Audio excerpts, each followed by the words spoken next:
আসসালামু আলাইকুম বন্ধুরা। শীতের শুরুতেই সর্দি, কাশি, হাঁচি এগুলো খুব দ্রুত বেড়ে যায়। আজ আমি আপনাদের ৩টি টিপস বলবো। যেগুলো ফলো করলে আপনি আর আপনার পরিবার নিরাপদে থাকতে পারবেন। প্রথমত, বাইরে গেলে মাস্ক ব্যবহার করুন। ঠান্ডা বাতাস নাকে বা গলায় সরাসরি লাগলে কাশি খুব দ্রুত বেড়ে যায়। দ্বিতীয়ত, ঘুম থেকে উঠে ১ গ্লাস গরম পানি পান করবেন।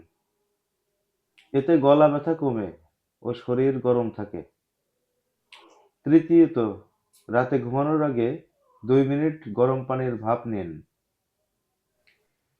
এতে নাক ও গলা পরিষ্কার থাকে এবং সাইনোসাইটিসও কমে যায়। ৩ দিনের বেশি কাশি থাকলে অবশ্যই কাছের ডাক্তারের পরামর্শ নিন। শীতের শুরুতেই সবাই সচেতন থাকুন। ধন্যবাদ।